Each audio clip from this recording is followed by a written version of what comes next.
Great. Hi everyone, my name is Ankit Thakker, and in today's video we are going to talk about what is the most appropriate section order and the time distribution across sections to be followed for your CET exam and across CET mocks. So let's start talking about the section order first. Your section order, or the order in which you are going to be attempting the four sections of the CET exam, which is your VRC, your LR, your quant, and your abstract reasoning, should largely depend on your strengths and your weaknesses.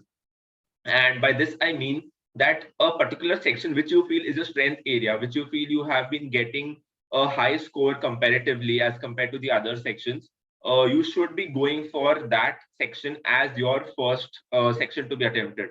So if you feel that your quant is your strongest section, you are most confident about quant, and it's not just about confidence or getting your score right. You will just become mentally comfortable when you start solving quant, then it makes sense to keep it as your first section. Because okay, when you're giving mocks it's a different thing, but on the day of the exam it is very important to start out on a right note, on a positive note, because you are getting into the exam with a lot of nerves, a lot of stress, and you don't want to be starting off with a section where you are a bit not very sure about, or you have not been doing that well in that section. You want to ease out your nerves, you want to take some time, get into the flow of the exam. And the best way to do that would be to start off with a section which you are most comfortable with, which you do not struggle much with, where you are able to filter out the easy questions from the difficult questions, grab onto the easy questions easily, get them solved.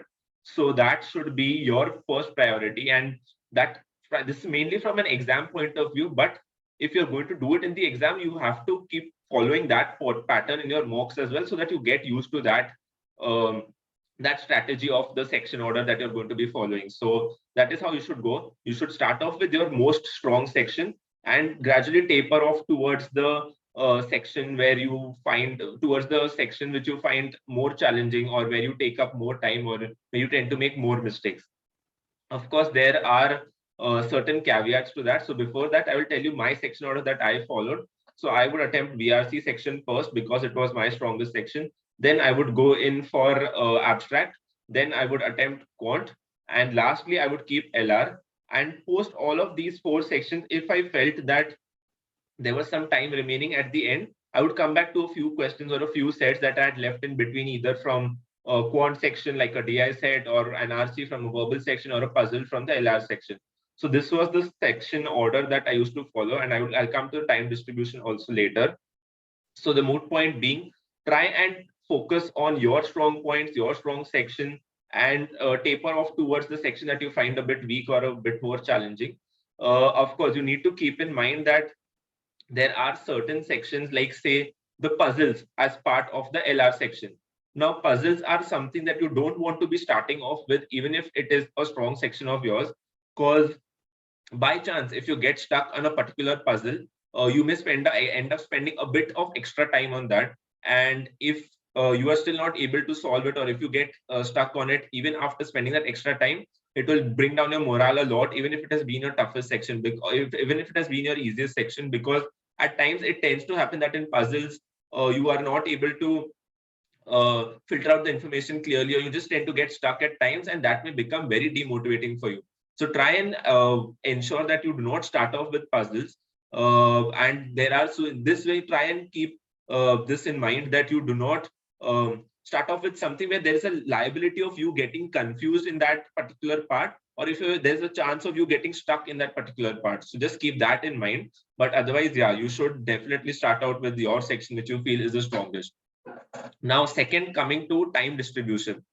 Now, the most and the very most important part of the CT exam is time. Time is your biggest enemy. And when we talk about time, we have to talk about marks per minute. This is the single most important ratio that you need to take note of, keep a track of while you give your mocks and you do your mock analysis. Your marks per minute across sections should generally at least 10 to 1 or be a bit above 1. So this is how your time distribution also must be decided, where, say, you are starting off with the verbal section first, and you feel that you are able to get a score of 35 in about 30 minutes. So you will give 30 minutes to verbal. and you've noticed in past trends over mocks that you're able to get a score of 35, 37 in 30 minutes, that is a very good MPM to have because it's above 1, and you have scored a good chunk of marks from your verbal section itself.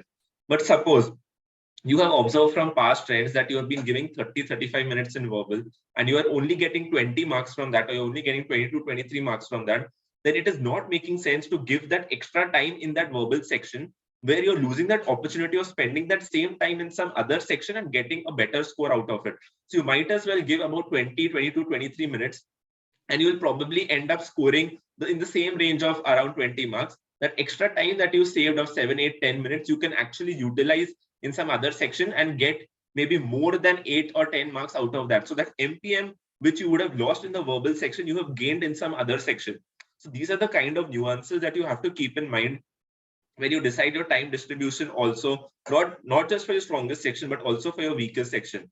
So the time distribution that I had followed for my sections was that I used to give verbal around 30 to 35 minutes, depending on the difficulty. If it was an easier paper, it was around 30 minutes. If it was difficult, I would give it around 35 minutes. Then I would move on to abstract. Abstract would be anywhere around 15 to 20 minutes, again, depending on the difficulty. So that's why I would keep a range in mind, because you don't know within the paper also different sections have different difficulty levels. So one section might be on the easier side, the other section might be on the tougher side. So you want to keep a bit of a buffer, and you don't want to have a very stringent time in mind ke 25 minutes decide किया तो 25 minutes ही दूंगा या दूंगी या उससे 1 minute ऊपर नीचे भी नहीं जाना. You can't have that much of a stringent this thing in mind. Keep a range in mind for your time distribution. Third was quant. Now, quant was a bit was a section which I was not very comfortable with. I used to take some time, so I would give it around 35 to 40 minutes. Maybe on a tough day, maybe a bit more than 40 minutes also. And lastly, the LR section, I would give about 1 hour. And at the end of all this, I would have a few minutes remaining, which I would spend on marking your fluke questions or your tukkas, as well as if there was some more time left, I would move back to a couple of questions that I had left before, or maybe a set that I had left before, and I would solve that.